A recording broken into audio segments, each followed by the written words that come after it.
तो मैं समझता हूं कि उनको अब तक तो शराब घोटाले के सब कुछ मिल ही गया होगा, सारा पैसा भी मिल गया होगा, सब कुछ मिल गया होगा। तो पहले 2-3 मिनट में इसी पे चर्चा करना चाहूंगा कि शराब घोटाले में जांच एजेंसियां कैसी जांच कर रही है, क्या मिला अभी तक। इसमें मनीष सिसोदिया जी जो कि फाइनेंस मिनिस्टर थे, डिप्टी चीफ मिनिस्टर थे, उनके ऊपर सबसे बड़ा आरोप ईडी ने और सीबीआई ने लगाया है कि मनीष सिसोदिया जी ने अपने 14 फोन तोड़ दिए। तो इन्होंने सबूत खत्म करने की कोशिश की। ये सारी जांच वांच करने के बाद इन एजेंसीज ने मनीष सिसोदिया पे आरोप लगाया कि 14 फोन तोड़ दिए। ये ईडी की चार्जशीट है, ईडी का डॉक्यूमेंट है ये, जिसमें इन्होंने ये 14 फोन का IMEI नंबर लिखा हुआ है कि ये वो 14 फोन है जो मनीष सिसोदिया के थे और जो मनीष सिसोदिया ने इन फोनों को डिस्ट्रक्ट कर दिया। ये ईडी के डॉक्यूमेंट में है। इसी के बाद ईडी की सीजर मेमो है। ईडी कुछ भी सीज करता है तो उसको मेमो, इन 14 में से ईडी खुद ही कह रही है सीजर मेमो कि 4 फोन हमारे पास हैं। ये इनका सीजर मेमो है, इंपाउंडिंग ऑर्डर 18 मार्च 2023 का और इंपाउंडिंग ऑर्डर 5 जनवरी 2023 का। 4 फोन उसमें से इनके पास हैं और एक सीबीआई का ये डॉक्यूमेंट है, एक फोन सीबीआई के पास है। तो 14 में से 5 फोन तो इनके अपने पास ही हैं जो कह रहे हैं कि मनीष सिसोदिया ने तोड़ दिए। उन 14 में से 5 फोन ईडी और सीबीआई के कब्जे में हैं, बाकी 9 फोन। तो जब इन्होंने ये आरोप लगाया, हम तो छोटे लोग हैं, हमारे पास इतने साधन नहीं थे, लेकिन फिर भी अपने सीमित साधनों से पिछले महीने 1.5 महीने में हमने भी थोड़ी जांच करी तो पता चला बाकी मोस्टली फोन, एक आध को छोड़ के वो भी पता चल जाएगा का, मोस्टली फोन जिंदा हैं, कोई ना कोई इस्तेमाल कर रहा है। और उन फोन को कोई वॉलंटियर के पास है, कोई कहीं है, कोई कहीं है, कोई ना कोई इस्तेमाल कर रहा है। वो मनीष जी के फोन नहीं है, वो कोई ना कोई इस्तेमाल कर रहा है। वो फोन जिंदा हैं और ये फैक्ट कि ये फोन जिंदा हैं ये ईडी को भी पता है और ये सीबीआई को भी पता है। सो ईडी ने और सीबीआई ने झूठ बोल के ओथ पे, एफिडेविट पे कोर्ट को गुमराह किया और झूठा सबूत उन्होंने कोर्ट के सामने पेश किया, क्योंकि सच तो कुछ मिला नहीं, कुछ था ही नहीं, शराब घोटाला कुछ है ही नहीं, तो निकाले क्या। तो उन्होंने झूठ बोल के मनीष सिसोदिया को फंसाने की कोशिश की, कोर्ट को झूठ बोला। अब ये रोज किसी ना किसी को पकड़ लेते हैं, किसी ने इसको गिरफ्तार कर लिया, उसको गिरफ्तार कर लिया, ये कर लिया।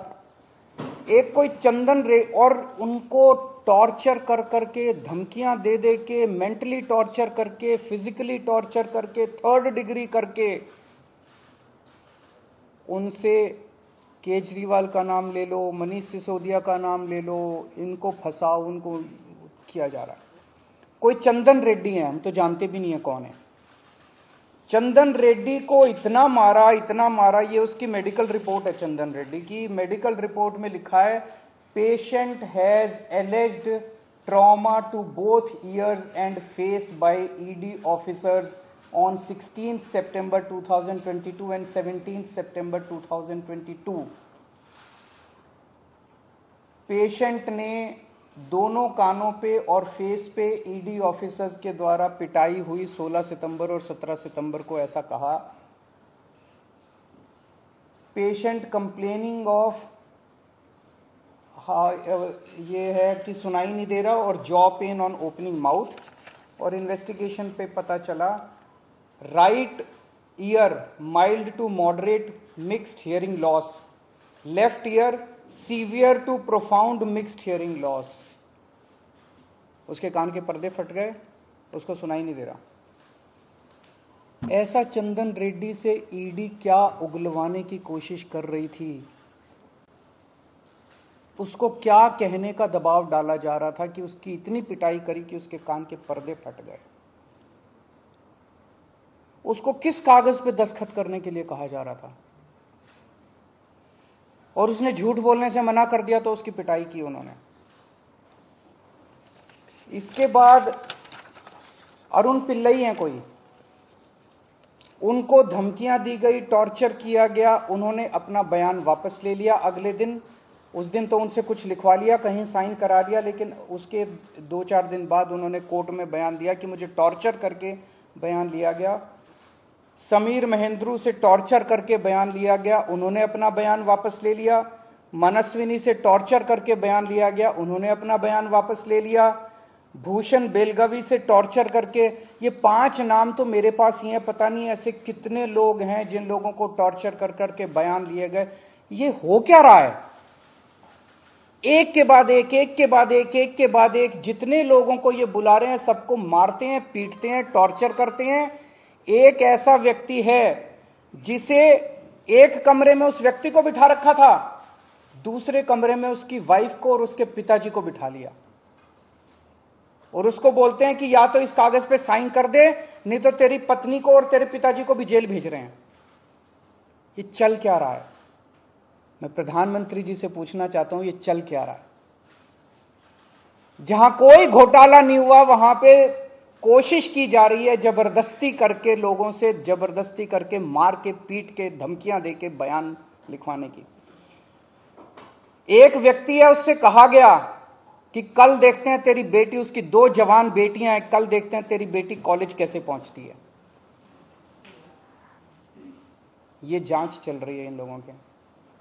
एक व्यक्ति है, उसके वकील ने कोर्ट में खड़े होकर कहा कि हमारे मुवक्किल के, मेरे मुवक्किल के ऊपर दबाव डाला जा रहा है कि दिल्ली के पॉलिटिशियंस का, कोर्ट के अंदर खड़े होकर उसने बोला कि मेरे मुवक्किल के ऊपर दबाव डाला जा रहा है कि आप दिल्ली के पॉलिटिशियंस का नाम लीजिए।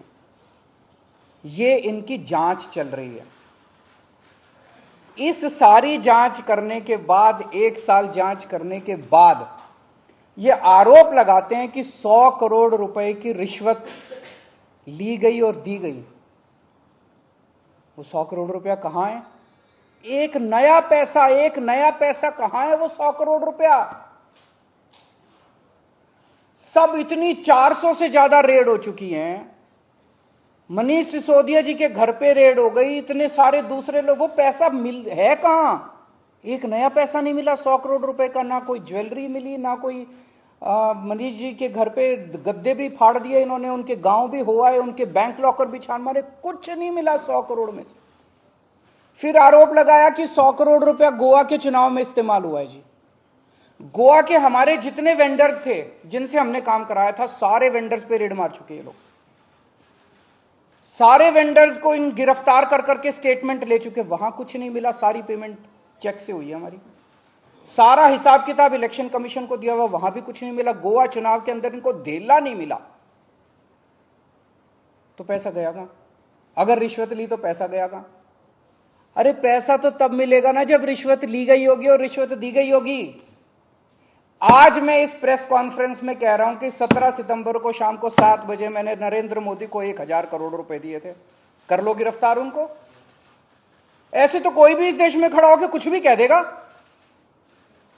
मैं कह रहा हूं कि नरेंद्र मोदी को 17 सितंबर की शाम को 7 बजे मैंने 1000 करोड़ रुपए दिए थे। गिरफ्तार करोगे इस बेसिस पे नरेंद्र मोदी को? भाई मेरे पास कुछ सबूत तो हो कहने का। कोई तो मैं कहूंगा भाई मेरे पास ये सबूत है, मैंने दिए थे। ऐसे ही कोई कुछ भी खड़ा होकर कह देगा और गिरफ्तार कर लोगे। 100 करोड़ रुपए दिए, 100 करोड़ रुपए दिए गोवा चुनाव। अरे कहां है सबूत? कोई सबूत नहीं है।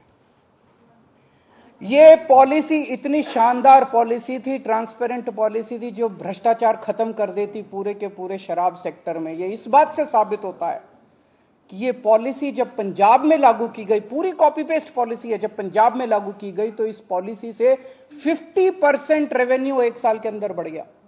50% रेवेन्यू दिल्ली के अंदर इन्होंने लागू नहीं की, करने दी। पंजाब के अंदर इनकी चली नहीं, क्योंकि पंजाब एक फुल स्टेट है।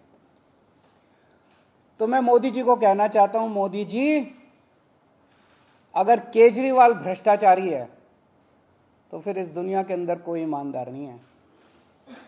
मुद्दा भ्रष्टाचार है ही नहीं, मुद्दा भ्रष्टाचार की जांच है ही नहीं, मुद्दा शराब घोटाला है ही नहीं। ऐसा शख्स, देश का प्रधानमंत्री जो सर से लेकर पैर तक भ्रष्टाचार के अंदर डूबा हुआ है, उसके लिए भ्रष्टाचार मुद्दा कैसे हो सकता है? पिछले मार्च के आखिरी हफ्ते के अंदर मैंने इतने सारे असेंबली के अंदर इतने सारे गिनाए थे भ्रष्टाचार जो इन्होंने किए हैं, इतने भ्रष्टाचार गिनाए थे। इन्होंने तो मेरे को तभी कह दिया था उस दिन, जिस दिन असेंबली में मैंने स्पीच दी थी, शाम को संजय सिंह का मैसेज आया कि अरविंद जी अब अगला नंबर आपका है।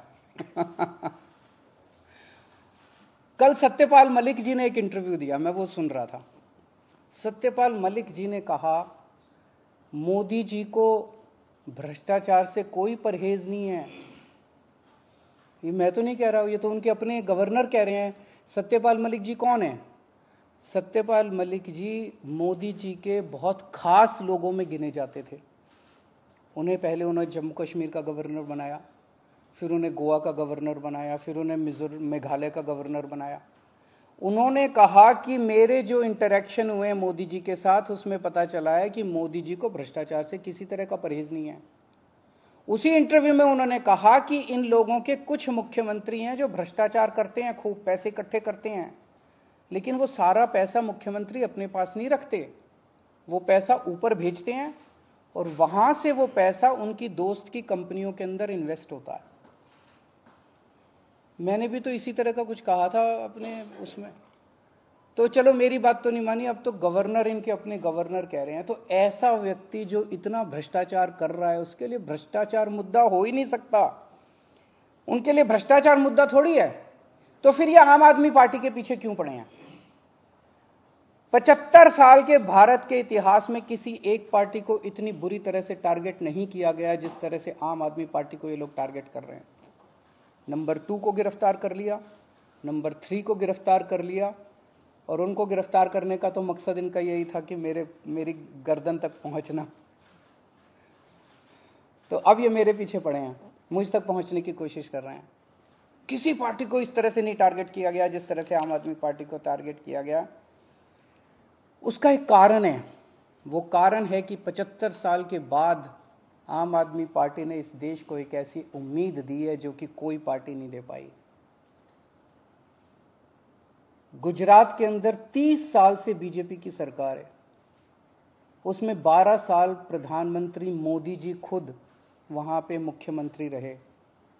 30 साल के अंदर ये एक सरकारी स्कूल ठीक नहीं कर पाए, एक भी सरकारी स्कूल ठीक नहीं कर पाए।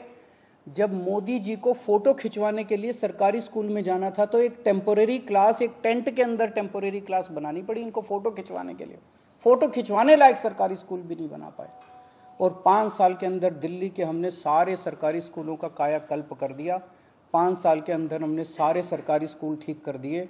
इस देश के लोगों को आम आदमी पार्टी ने एक उम्मीद दी है कि केवल आम आदमी पार्टी उनकी गरीबी दूर कर सकती है, उनको शिक्षित कर सकती है, उनके बच्चों को रोजगार दे सकती है।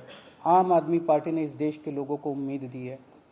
प्रधानमंत्री जी उस उम्मीद को कुचलना चाहते हैं। प्रधानमंत्री जी नहीं चाहते कि वो उम्मीद आगे बढ़े, क्योंकि अभी तक इन सारी पार्टियों को की मिलके जो लूट चल रही थी, अगर इनको स्कूल बनवाने पड़ गए, इनको अस्पताल बनवाने पड़ गए तो उनको लूटने के लिए पैसे नहीं बचेगा। तो कल इन्होंने मेरे को बुलाया है, मैं जाऊंगा कल सीबीआई में। और मैं फिर से अंत में यही कहना चाहता हूं कि प्रधानमंत्री जी, अगर केजरीवाल चोर है, केजरीवाल भ्रष्टाचारी है, तो इस दुनिया में कोई ईमानदार नहीं है। क्या आपको आशंका है कि कल जब आप संसद में जाएंगे तो गिरफ्तारी हो सकती है आपकी? संडे का दिन है, मनीष जी को अरेस्ट किया सकते हैं आप? भाई ये बीजेपी वाले तो मैं कल से देख रहा हूँ प्रेस कॉन्फ्रेंस कर करके यही कह रहे हैं कि केजरीवाल को गिरफ्तार करेंगे। तो अगर बीजेपी ने सीबीआई को ऑर्डर दे दिए हैं कि गिरफ्तार करना है, तो फिर सीबीआई उसको नकार कैसे सकती है? बीजेपी के ऑर्डर तो मानेंगे वो लोग। Thank you.